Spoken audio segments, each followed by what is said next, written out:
মানবতা বিরোধী অপরাধ মামলায় গ্রেফতার দেখানো হলো শহীদ রাষ্ট্রপতি জিয়াউর রহমান হত্যাকাণ্ডে আলোচিত কর্মকর্তা মোজাফফর হোসেনকে। তাকে জিজ্ঞাসাবাদ করবে তদন্ত সংস্থা। আরও জানাতে ট্রাইব্যুনাল প্রাঙ্গণ থেকে যুক্ত হচ্ছেন সহকর্মী নাজমুল হুদা। নাজমুল, মোজাফফর হোসেনকে গ্রেফতার দেখানোর বিষয়ে কি কি তথ্য দিলেন চিফ প্রসিকিউটর, জানাবেন।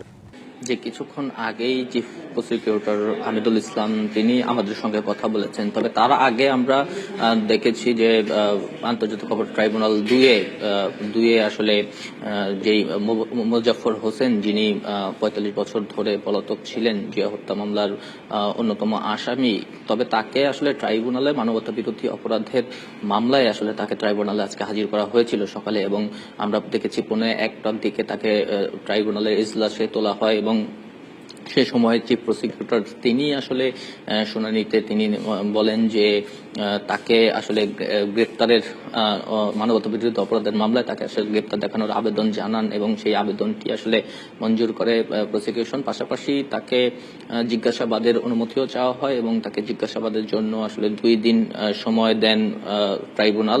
নগদ নিয়ে এলো হার না মানা হার অফার। সর্বনিম্ন 10,000 টাকা রেমিটেন্স নগদে পাঠালে থাকছে স্বর্ণের হার জেতার সুযোগ।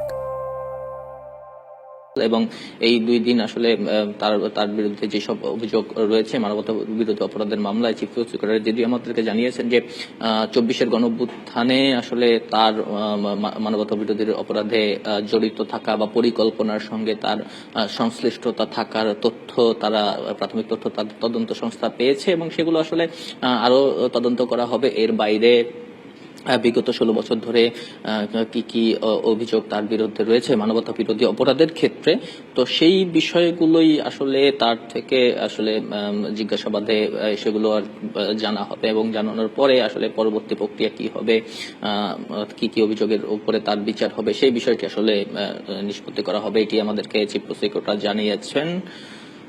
তো